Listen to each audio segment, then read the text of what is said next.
Soybean के बारे में जो आखिरी प्रश्न उन्होंने कहा, प्रोटीन के बारे में और डायबिटीज के बारे में, दुनिया में अभी ऐसा कोई अध्ययन नहीं हो पाया है जिससे ये सिद्ध होता हो कि सोयाबीन से डायबिटीज ठीक हो सकता है। सोयाबीन से डायबिटीज ठीक होने की बात कुछ वैज्ञानिक कहते हैं, लेकिन अभी कुछ सिद्ध नहीं हुआ है और इसलिए दवा के स्वरूप में और मेडिसिन के रूप में अभी तक दुनिया में कहीं कोई उपलब्ध नहीं है। ये कल्पना जरूर ऐसी है कि सोयाबीन में जो कंपोजिशन है शक्कर का, जो शुगर का कंपोजिशन है, जो फ्रक्टोज है, उसमें ग्लूकोज है, फिर प्रोटीन है, फिर कुछ और भी चीजें, फैट भी है उसमें थोड़ा सा, कार्बोहाइड्रेट भी थोड़ा सा है। तो ऐसा माना जाता है कि उसका जो कंपोजिशन है, उस कंपोजिशन से शायद डायबिटीज की बीमारी को कंट्रोल करने में मदद मिलती हो, लेकिन अभी ऐसी कोई सिद्धि प्राप्त नहीं हुई है, ना भारत के वैज्ञानिकों को, ना दूसरे देशों के वैज्ञानिकों को। ये चर्चा चल रही है, पुस्तकों में चर्चा है, पत्रिकाओं में चर्चा है, अखबारों में चर्चा है, लेकिन सिद्ध नहीं हो पाया है। और प्रोटीन के बारे में तो सिद्ध हो चुका है। सोयाबीन द्वारा जो प्रोटीन मिलता है, वो किसी जानवर को मिले या किसी व्यक्ति को मिले, वो प्रोटीन बहुत ही जटिल होता है। और जटिल प्रोटीन जो होता है, माने बहुत कॉम्प्लेक्स है वो प्रोटीन, और वो जल्दी से पचता नहीं है। माने हम दाल खाते हैं, दाल में से प्रोटीन हमको मिलता है, वो प्रोटीन जितनी आसानी के साथ शरीर में काम में आ जाता है, उतनी आसानी से सोयाबीन का निकला हुआ प्रोटीन शरीर में काम नहीं आता। बल्कि सोयाबीन का निकला हुआ प्रोटीन एक तरह से शरीर में स्टोरेज के रूप में इकट्ठा हो जाता है। जैसे हम कोई चीज स्टोर भंडार करके रख लें, वैसे एक भंडार जैसा बन जाता है, उसका उपयोग नहीं हो पाता शरीर की ऊर्जा के लिए। इसलिए वैज्ञानिकों का ऐसा मानना है कि सोयाबीन का जो प्रोटीन है बहुत संश्लेषित है, बहुत जटिल है, बहुत मुश्किल है। इसलिए दुनिया भर में सोयाबीन खाने की बात कहीं नहीं कही जाती। अमेरिका में लोग कभी भी सोयाबीन नहीं खाते, यूरोप में कभी भी लोग सोयाबीन नहीं खाते। मैंने आपको कल उदाहरण दिया था कि यूरोप में सोयाबीन खाया जाता है, सिर्फ जानवरों को खिलाया जाता है, और खासकर जानवरों में भी गाय को कभी नहीं खिलाया जाता, क्योंकि गाय को तकलीफ होती है सोयाबीन खा के। यूरोप में सोयाबीन सिर्फ खिलाया जाता है डूकरों को, सुअरों को। और वहां भी क्या होता है, मैंने आपको बताया कि चूंकि जटिल है इसलिए आसानी से पचता नहीं, तो डूकर सोयाबीन की खली खाता है तो स्टोरेज के रूप में इकट्ठा हो जाता है, और डूकर थोड़ा जाड़ा हो जाता, मोटा हो जाता। और वो इसलिए डूकर को खिलाते हैं क्योंकि डूकर का मांस उन्हें खाना। तो सोयाबीन खाया हुआ डूकर थोड़ा जाड़ा हो जाता है, मोटा ज्यादा हो जाता है, इसलिए मांस ज्यादा मिलता है, इसलिए डूकरों को सोयाबीन खिलाने की परंपरा है। और वो भी सब देशों में नहीं है, सिर्फ हॉलैंड में है। मैं हॉलैंड जा चुका हूं और मैंने वहां पर देखा है कि उससे जो है दूसरे तरह की प्रॉब्लम भी हो रही है। जैसे वहां पर एक बड़ी प्रॉब्लम अभी शुरू हो गई है कि डूकर का मांस जो खाया किसी ने और वो सोयाबीन खाया हुआ डूकर है, तो उन लोगों को पेट की बीमारियां बहुत होती है। जो सोयाबीन खाता है डूकर, डूकर का मांस जो लोग खाते हैं, तो लोगों को पेट की बीमारियां बहुत होती हैं जो डूकर का मांस खाते हैं सोयाबीन वाला। इसलिए पूरे हॉलैंड में सोयाबीन का बहिष्कार कर दिया है। वहां कोई किसान सोयाबीन नहीं करता, यूरोप में भी कोई किसान सोयाबीन नहीं करता।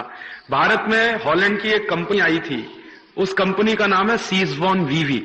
तो सीजवॉन वीवी कंपनी आई थी सोयाबीन का बीज लेकर सबसे पहले, और मध्य प्रदेश में उस समय जब सरकार चलती थी, आज से ये करीब 15-20 साल पहले की बात है, तो मध्य प्रदेश सरकार को वो बीज मुफ्त में दिया गया था और कहा गया था कि आप अपने किसानों को अगर ये बीज बांटें तो हम आपके पैदा किए हुए सोयाबीन को पूरा खरीद लेंगे और आपको विदेशी मुद्रा मिलेगी। तो इस लालच में मध्य प्रदेश सरकार ने सोयाबीन का बीज बांटना शुरू किया ब्लॉक डेवलपमेंट ऑफिसर्स के माध्यम से।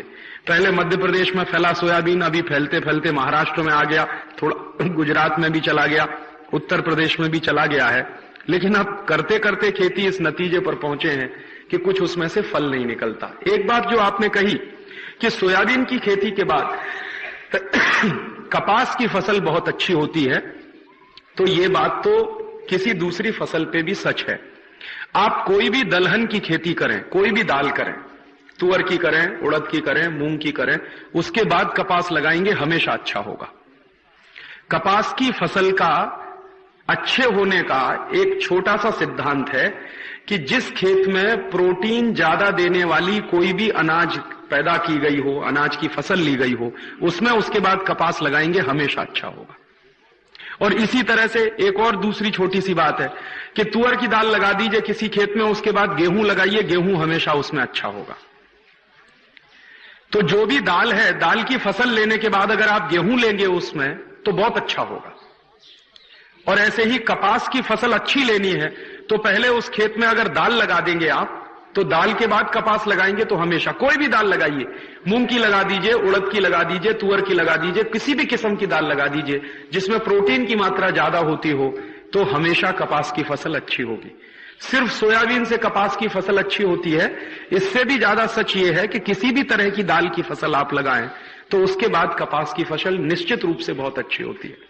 और ये जो फसल चक्र का एक सिद्धांत है, और शायद इस देश में सभी किसान जानते थे आज से 200-300 साल पहले तक, लेकिन ये जो परदेशियत आ गई, विदेशीकरण हो गया हमारी खेती का, तो वो फसल चक्र का जो हमारे ज्ञान थे वो खत्म हो गए, टूट गए धीरे धीरे।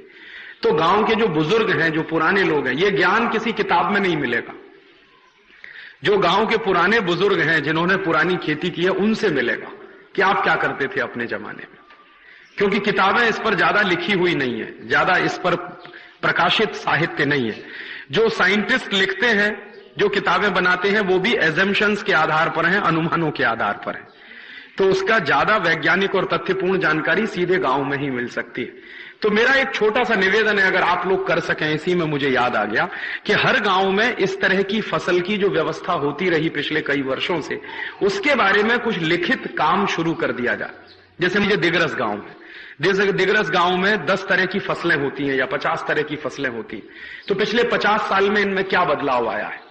50 साल पहले ये फसलें किस तरह की, 50 साल के बाद किस तरह की फसलों का प्रतिनिधित्व ज्यादा हो गया है, किस तरह की फसलों का परसेंटेज बढ़ गया है। अगर ये छोटा छोटा एक सर्वेक्षण का काम हर गांव में शुरू कर दिया जाए, तो ये जो झगड़ा है कि सोयाबीन के बाद क्या करें, या गेहूं के बाद क्या करें, या कपास के बाद क्या करें, या ऊस के बाद क्या लगाएं खेत में, धान लेने के बाद क्या लगाएं, ये झगड़े उसमें से सुलझ जाएंगे और वो ज्ञान जो हमारे पास था वो वापस हमारे पास लौट आएगा। तो मुझे ऐसा लगता है कि हर गांव में जो नौजवान साथी हैं, जो थोड़े भी पढ़े लिखे हैं, वो इस तरह का काम शुरू कर सकते हैं। और इस तरह का काम शुरू करने में गांव के जो बुजुर्ग लोग हैं, जो वडील हैं, उनकी बड़ी भारी मदद हो सकती है, जिन्होंने पिछले कई सालों से खेती की है, जिनको इस बात का अंदाजा है। तो मुझे लगता है कि इस तरह का प्रयास शुरू होना चाहिए। और कई बार किताबों में, खासकर पत्रिकाओं में, बहुत बार ऐसी माहिती आती है जो विदेशों से इंपोर्टेड होती है। सोयाबीन के बारे में जितनी माहिती भारत की पुस्तकों में छपती है, सब विदेशी माहिती है, क्योंकि सोयाबीन हमारी फसल कभी नहीं थी। ये हिंदुस्तान में 20-25 साल पहले कोई जानता भी नहीं था कि सोयाबीन क्या होता है। ये पूरी तरह से इंपोर्टेड फसल है और इंपोर्टेड कृषि का ये जो है पद्धति है सोयाबीन पैदा करने की। तो ये जो विदेशों से आने वाली जानकारी है, उसको सीधी तरह से कभी स्वीकार ना करें, क्योंकि जरूरी नहीं है विदेशों में कोई एक जानकारी सच हो, वो हमारे यहां भी सच हो। बिल्कुल जरूरी नहीं है। हो सकता है वहां बहुत गलत हो और आपके यहां सच हो जाए, हो सकता है वहां सच हो आपके यहां गलत हो जाए, क्योंकि फसल चक्र जो होता है वो मौसम के हिसाब से बनता है। और फसल की किसी भी स्थान पर उत्पादन की जो शक्ति होती है वो वहां की स्थानीय मिट्टी और जलवायु के आधार पर बहुत निर्भर करती है। तो हॉलैंड के लिए कोई बात एक सच हो सकती है, वो भारत के लिए सच नहीं होगी। हॉलैंड का मौसम एक तरह का है, भारत का मौसम दूसरी तरह का। तो सोयाबीन हॉलैंड के लिए बहुत अच्छी फसल मानी जा सकती है, भारत के लिए जरूरी नहीं है कि बहुत अच्छी फसल होगी। इसलिए परदेशों से कोई जानकारी आ गई है और उसको हम सत्य मान के काम करना शुरू करेंगे तो कई बार धोखा उसमें ज्यादा होता है। उसको अपने विवेक से परखें और अपनी बुद्धि से उसका टेस्ट करें और उसके बाद उसको समझने की कोशिश करें और तब उसको फॉलो करें। ऐसे ऐसे एग्रीमेंट साइन हुए हैं लिबरलाइजेशन के नाम पर कि आप चौंक जाएंगे। अमेरिका की एक कंपनी है जिसका नाम है पेप्सी कोला। पेप्सी कोला के साथ भारत सरकार ने एक एग्रीमेंट साइन किया है कि हर साल Pepsi Cola 10,000 metric ton chemical waste America से लाकर हिंदुस्तान में डंप करेगा। ये है लिबरलाइजेशन। और ये 2 साल से डंप होना शुरू हो गया है। सबसे पहली डंपिंग किया था पेप्सी कोला ने मद्रास के पास एक गांव है, और अब इस साल से पेप्सी कोला डंप कर रहा है उस केमिकल वेस्ट को। केरल में एक जगह है, उसका नाम है वाइपीन। वाइपीन बहुत सुंदर द्वीप है। एक बार मैं गया हूं, इतना खूबसूरत है कि जाने के बाद लौटने का मन नहीं करता। अब उस वाइपिन द्वीप पर अमेरिका से लाया हुआ 10,000 मीट्रिक टन कचरा, वेस्ट डंप किया जा रहा है, और ये काम पेप्सी कोला कर रहा है। और ये क्यों हुआ है? क्योंकि लिबरलाइजेशन हो रहा है इस देश में, ग्लोबलाइजेशन। और ऐसे एक नहीं, हंड्रेड्स ऑफ एग्रीमेंट साइन हुए हैं कनेडियन कंपनियों के साथ, ऑस्ट्रेलियन कंपनियों के साथ, अमेरिकन कंपनियों के साथ, न्यूजीलैंड की कंपनियों के साथ, कि वो दुनिया भर के तमाम देशों का। कनाडा की एक कंपनी से तो ये एग्रीमेंट साइन हुआ है जिसको लेके हमने एक पिटीशन फाइल किया। एग्रीमेंट ये है कि कनाडा की कंपनी अपना एटॉमिक वेस्ट लेकर आएगी और हिंदुस्तान में डंप करेगी। ये कंपनी पहले बांग्लादेश के साथ एग्रीमेंट करना चाहती थी। बांग्लादेश की सरकार भी इतनी होशियार है कि जब उनको पता चला कि ये लाने वाले क्या हैं, तो एटॉमिक वेस्ट आएगा, तो उन्होंने कहा नहीं नहीं, हम इसको परमिशन नहीं देने वाले।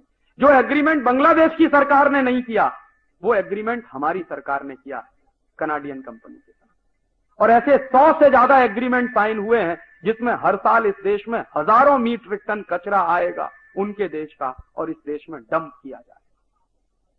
और एक बड़ा ऐतिहासिक दस्तावेज ऐसा ही है मेरे पास। हॉलैंड की एक कंपनी है सीजवॉन वीवी, उसके साथ मनमोहन सिंह ने एक एग्रीमेंट साइन किया। क्या एग्रीमेंट था? कि हॉलैंड के सुअरों का गोबर 1 करोड़ टन हर साल हिंदुस्तान में लाके डंप किया जाए। ये एग्रीमेंट किया मनमोहन सिंह, और उसके दस्तावेज मेरे पास। क्यों किया है? तर्क क्या था मनमोहन सिंह का?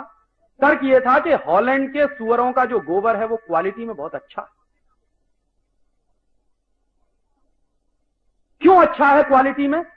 तो वो तर्क दे रहे थे। जब हमने कहा कि ये आपने क्यों किया, तो एक दिन दिल्ली की एक मीटिंग में उन्होंने इस सवाल पर जवाब देते हुए कहा कि हमने इसलिए ये एग्रीमेंट साइन किया कि हॉलैंड के जो सुअरों का गोबर है वो बहुत अच्छा, क्वालिटी में बहुत अच्छा। और दूसरा क्यों अच्छा है? क्योंकि वहां के सुअर सोयाबीन खाते हैं। तो मैंने सवाल पूछा उनसे उस मीटिंग में कि ये सोयाबीन जाता कहां से? कि हमारे देश से जाता है। कहां से जाता है? मध्य प्रदेश से जाता है। आपको मालूम है इस देश में मध्य प्रदेश को पूरा सोयाबीन का बेल्ट बना दिया इसी ग्लोबलाइजेशन के चक्कर। तो क्या हो रहा है? सोयाबीन के लिए हजारों हजारों हेक्टेयर खेती बर्बाद कर दी गई है। सारे दुनिया के एग्रीकल्चरल साइंटिस्ट कहते हैं कि 10 साल सोयाबीन की खेती के बाद 11वें साल आप उस खेत में कुछ नहीं कर सकते, वो बंजर हो जाता है। इसलिए यूरोप के देश सोयाबीन पैदा नहीं करते। तो यूरोप के देश सोयाबीन पैदा नहीं करते, लेकिन हॉलैंड एक ऐसा देश है जो सुअरों को पालता है। मैंने हॉलैंड में देखा बड़े बड़े रेंच होते हैं पिग्स के। हमारे यहां रेंच होते हैं गाय के, उनके यहां रेंच होते हैं पिग्स के। क्यों बनाते हैं रेंच? क्योंकि सुअर का मांस खाना, और सुअर के मांस को स्वादिष्ट बनाने के लिए उसको सोयाबीन खिलाना। लेकिन हॉलैंड की सरकार वो सोयाबीन अपने खेतों में पैदा नहीं होने देती। उसके लिए भारत सरकार से उन्होंने समझौता करके हमारे यहां सोयाबीन पैदा करवाना शुरू किया। तो यहां से सोयाबीन की खली जाती है, उनके सुअर खाते हैं, और उसके बाद जो टट्टी करते हैं वो हमारे देश में आएगी। ये एग्रीमेंट किया। और ये एग्रीमेंट एक ऐसे व्यक्ति का है जिसको हिंदुस्तान में बेस्ट फाइनेंस मिनिस्टर का अवार्ड मिला। पता नहीं उनके दिमाग में भी वही गोबर भरा हुआ है। और जब हम कोर्ट में गए ये सब बातें लेकर, और मनमोहन सिंह को लगा कि अब फंसने वाले हैं, और जवाब नहीं देते बन रहा था उनको, कोर्ट ने नोटिस इशू कर दिए थे। इसको हमने पब्लिक इंटरेस्ट पिटीशन बनाया था। तो मनमोहन सिंह ने फिर बाद में प्रेशर में आके वो एग्रीमेंट कैंसिल किया। ऐसे एग्रीमेंट साइन होते हैं इस देश में, लिबरलाइजेशन और ग्लोबलाइजेशन। कोई एक मॉनिटरिंग कमेटी नहीं है इस देश में जो ये छांटती हो कि क्या एग्रीमेंट साइन हुआ है और उसके क्या परिणाम होने जा रहे हैं।